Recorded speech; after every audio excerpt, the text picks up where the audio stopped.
Hi there, Sanbonani Molweni. Welcome to Fix channel. If you're new here, please subscribe before the end of the video. If returning, thank you for love and support. I appreciate you. Yeah, udaba oluphuthumayo kakhulu lolu futhi libalulekile njengoba nazi ukuthi eSouth Africa izwe elikhululeke kakhulu, amalungelo siyawahlonipha, amalungelo abo bonke abantu. Manje ke bengithi angivele lana ngizogcizelela indaba yokuthi makukhona okhalazayo ungabi namahloni, khalaza sizwe ukuthi ukhalaza ngani. Thina-ke sesiyobe sima endaweni yento esiyenzile. Kahle kahle ngizoveza ukuthi Ukhozi FM kufike usuku la obese lidume kakhulu ngokuthi kuba ney'ngozi eziba khona, kutholakala ukuthi kwenzeka izinto ezingabi zinhle, kodwa-ke namhlanje kushintshile. Niyangizwa guys ukuthi ngikhuluma sakushumayela ukuthi lena ithanda ukuthi ibe serious kodwa futhi ayikho serious, kodwa ngizoveza ukuthi njengoba Ukhozi beluba ney'ngozi ezimbi kabi ngalolu suku lolu lomhla ka-1 kade ebusuku kubhiyozwa, manje bekufanele ukuthi-ke silenze iqiniso thina. Elethi iqiniso-ke lithini guys? Kube ne-task ethi i-task ubhuti wethu uMthandeni SK kanye noMahuba nengoma engene kwi-top 10. Sase sithi njengoba vele le ngoma esejikeleze ngayo iSouth Africa yonke eyimemeza nabantu beyimemeza bejabulile, thina-ke asondele sizoletha ibhonasi. Masiletha ibhonasi-ke thina kwingoma senze njani? Sifike si-SMS ingoma ku-35615. Manje-ke uma kuvela ingozi-ke yokuthi kukhona abakhalazayo, sesimngento yobufakazi. Asimi ukudifenda Ukhozi. Ukhozi lona lunento yabo yokuthi nayo i-top 10. I-top 10 enjani? Eyey'ngoma ey'shisayo.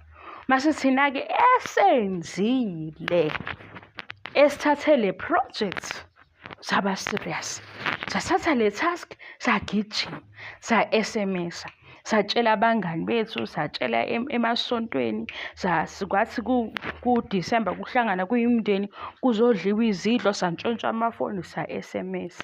Thina esenze lokho-ke sikhona uma kukhona okhalazayo. Yindaba kwathuleka, akekho nokhalazayo. Asinayo ingcindezi kuse-South Africa la. I-South Africa sikhululekile kakhulu. Yizwe leli lithi uma kunento ongayiboni kahle buza. Akekho obuzayo. Ukhona yini obuzayo? Akekho yini onombuzo? Ningakhohlwa ukuphakamisa izandla mase-ke niya-complain-a, okusho ukuthi-ke into esizoyenza saze sabhiziwe guys. Enye into-ke bengizonikhumbuza ukuthi shuthi sigade-ke umzila la kuKhozi FM. Into esizoyenza nje ukudedela ubufakazi kuphela, begcwale ngathi. Mase-ke okunye silandele laba babethi hawu ngeke kwenzeke, basaphefumula kodwa guys angithi mabephefumula ayikho inkinga. Ilokho okubalulekile ukuthi basasho i-oxygen i-right yonke into. Laba babethi ngeke kwenzeke, labo mabephefumula nje akukho kubi ngoba khona kubalulekile ukuthi bephefumule bengagcinani.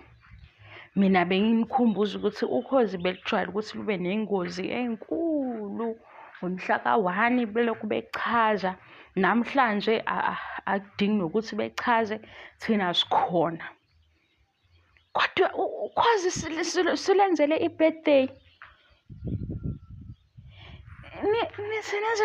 Senze njani ngendaba yokhozi?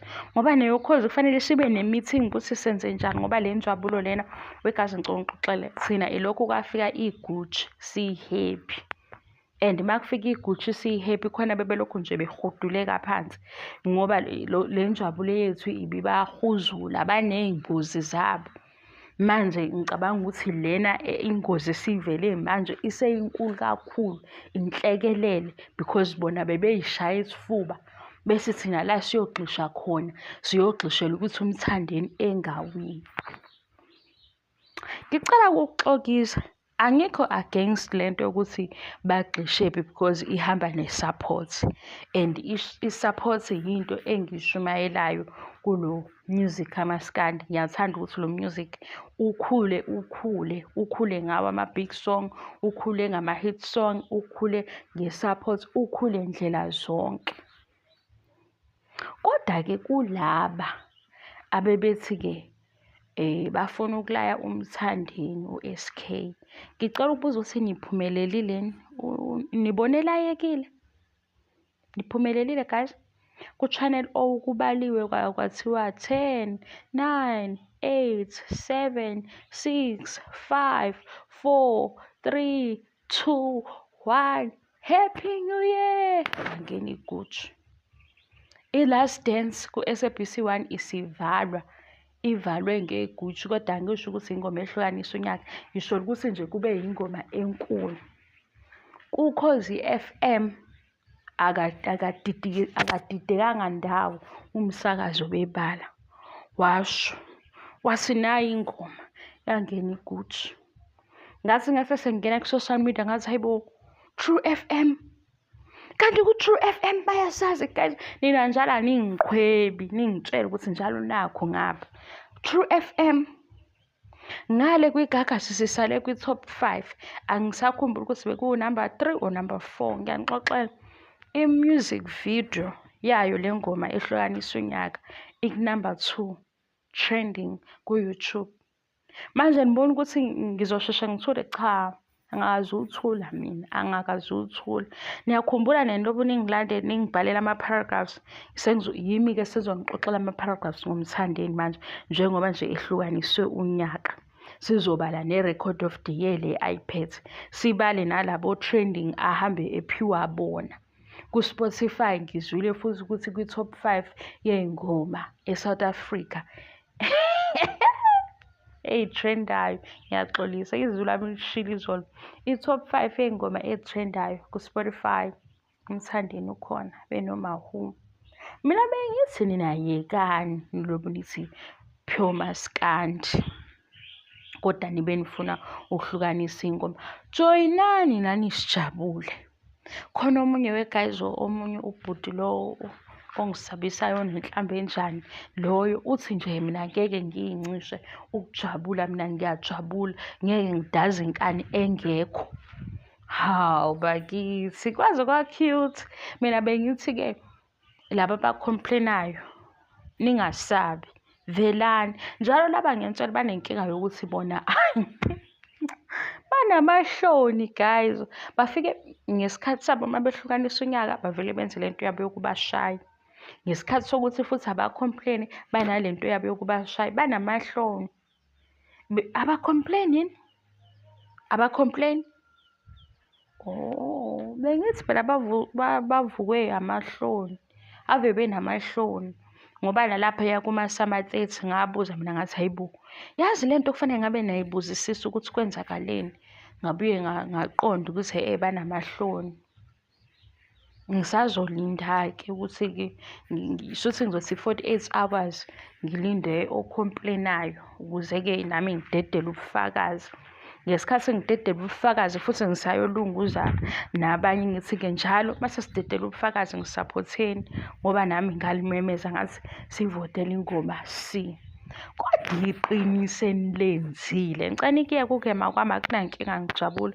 Uma ngijabulile-ke ngibanjwe Nkosi yami. Ongangaze ngazi ukuthi hayibo akekho soba, ngisoba nje, ngiphile saka. Yebo, ngiphuza amanzi. Ngibhizi-ke futhi nokunye ngikwenzayo oku-serious, kodwa nje mase ngikhuluma ngale ndaba yokujabula, hayi ngibanje. Iqiniso nilenzile. Cha, nami bengizonidikila, nami nje bengisho ukuthi ngizonidikila ngoba hawu guys, hawu bengizobona ukuthi nina phela aninalo iqiniso, ngoba mina bengisho ngithi kuvotelwe ingoma C kule namba. Nengibabonayo bengima kanje ngibabuke ngithi SMS phela ngibona ukuthi uya-SMS, uyabo. Ngobani? Ngingafuni ukuzoletha ubufakazi obuhamanga ngithi la kini, hey ngavotela uMthandeni ngo-7,000 ngingenawo. Bengafuni ukuletha lobo bufakazi, kodwa ubufakazi nginabo. Ngingasho kini ngithi bangaka engibatshelile ngaba neshofu futhi ukuthi bakwenzile. Nali inani le-airtime engiyithengile mina ngakwenza.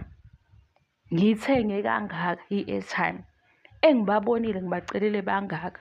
Engabacela ku-social media bangaka. Uyabo, ngikhulume ngento engiyenzile, ngingavele ngithi hey, kwavota kuvotiwe. Manje angikwazi ukuba i-advocate yabantu engekho eduze kwabo. Uyabona ukuthi ngizoba namanga asabusayo. Mase ngivele ngithi mina hey phela kuvotwa ngo-7,000 ngibonephi? Ey'ntweni zeqiniso, angithi usho njalo umthandeni, ethi ey'ntweni zeqiniso singene ngeqiniso. Nami nje bese nginilindile ukuthi nake nangalenza iqiniso sizoxabana. Hawe guys, ngicela-ke nina ningabi namahloni okubhiyoza, bhiyozani. Ngisacabanga nje ukuthi ku-TikTok iyiphi i-trend ekufanele siyenze kweyethu leyo ukuthi sihlukanise unyaka. Umzila siwugadile sisaqhubeka. Unyaka sesiwuhlukanisile kahle kahle bese sokhonfirma nje bese sibiza iningi ukuthi wozani ku-2025 kade thina sangena. Sekufanele ukuthi sibe ne-trend-ke esiyenza ku-TikTok. Kube i-challenge. Le challenge ukuthi eyabawinile i-Song of the Year. Le challenge simema laba bebesho ukuthi i-Song of the Year uMthandeni kanye noMaHu. Sizoyenza kanjani kodwa kumele nje ibe yinhle, asibe creative, sifuna into enhle. Kodwa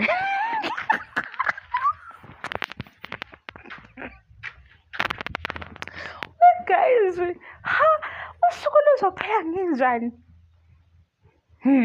Ngicela ukuthi ngicela ningayeki ukubhiyoza. Yileyo nto le engime ngayo. Ngizonigqugquzela ukuthi bhiyozani. Ngesikhathi ngigqugquzela nina ukuthi bhiyozani, ngicela laba abakhalazayo bevele, Nkosi yami. Sifuna ukuthi sibanelise. Mina angifuni senze into kube ngathi asinalo iqiniso. Uma kukhona okhalazayo akasheshe phela simnike ubufakazi. Uma kukhona onombuzo akabuze simphendule ukuze yabo sisijabula nje nawe ukuthi wenelisekile enhlizweni. Ngoba manje ikhona into ukuthi mhlawumbe khona ongaboni kahle. Khona ongaboni kahle guys. Nina angithi vele-ke noma ingoma beningayithandi yona le, kodwa ngithi nizwile kuzonke iy'ndawo idlala. Ubuyizwa yona ngithi ilokho kokuqala nje sengiphendula noma ningabuzanga imibuzo. Ngoba ngiyabona ukuthi le mibuzo yimi nje oniphaphelayo, ngeke niyibuze. Ngeke niyibuze. Le ngoma le ngisho ngoba uyizwile vele ibidlala ey'ndaweni ey'ningi. Ibisivele yona iku-top 3. Uyabona? Kwase kuthi-ke le ngoma lena mase ifika ne-music video. I-music video esuke yashaya over 1 million views, yafika ku-trending number 1, ibisinawo number 1 wokuqala. Kwase kuthi le ngoma lena njengoba uMthandeni ade ehamba nje simbona ama-province ahlukene e-South Africa bevela abantu besangane. Bese isino number 1 wesibili. Bese kowesithathu. Kade ifika phela yafike yaba u-number 1. Kwase kuthiwa ayi uMaskandi lona esingasawazi. Sathi animeni kancane asizwe ukuthi i-hit noma yona i-hit yaba i-hit. Sathi i-big song noma yona i-big song. Kwase kuba ney'nkulumo zokuthi phela-ke i-big song ngoba inentombazane. Ngase mina ngisengombuzo ukuthi kanti niyawasaba namantombazane. Mase lobu ngiqhakambisa ukuthi ingoba inentombazane. Kusho ukuthi nje yona le ngoma ibe number 1 kaningi. Izize zifike-ke kwi-Song of the Year. Kwase kuba khona ubhuti wami la othi Ukhozi FM. Ngase ngicela lesi incishe-ke Ukhozi FM. Ngoba kuleyana enye ngathi mina ingoma yokhozi le ngangibapha bona ukhozi ngoba ikhona inkinga ababhekana nayo nabo bagcina besingabezwa ukuthi bathini. Lena ngathi kuzoba i-Song of the Year ngoba kwenze thina ukuthi ihlukanise unyaka. UMthandeni wanika ithuba-ke khona lapha kuKhozi FM kwathiwa akasho ukuthi kuvotwe kanjani. Khona babegada ukuthi lo i-SMS line akayikhumbuli. Ngathi hawu naba sebeyiceba laba. Kanti manje uMthandeni uzokhankasa sengathi uvotela ukuthi uzoba upresident, evotela ingoma edlalwayo, evotela ingoma elalelwa yithi, evotela ingoma esanganise thina, ivotelwa yithi phela. Ngoba yithi eshoyo ukuthi sisangene ngale ngoma. Yena sekukuthini mayethola ithuba lobekhumbuza kuleyo ndawo abantu ukuthi njalo ingoma C ene-SMS kuKhozi FM. Uma futhi esenesifiso sokuthi lokhu kuhlukanisa unyaka akukapakele kwenye i-radio station, aphinde futhi asikhumbuze nalapho. Kodwa hhayi ukuthi i-artist ebhizi nithi nina ayikhumbule i-SMS line. Yazi ngiyanijaja, ngiyanijaja. Ngeke guys, mina ngeke ngize ngithule futhi. Vele ukuthi angikhuluma udu nje indaba yaMthandeni sengicabanga ukuthi ngempela bese kukhona abanye abafuna ukumvalela. Yazi nje labo yibo laba bezokwenza ukuthi ngicasukele iy'mbongolo zangala yikhaya ngiy'shaye. Yibo laba bezokwenza ukuthi ngikhahlele izinja zakomakhelwane labo. Kodwa akasikho lapho. Bengizonikhumbuza ukuthi ningakhohlwa uku-complain-a. eSouth Africa uvumelekile, khalazani, wozani, sizoniphendula.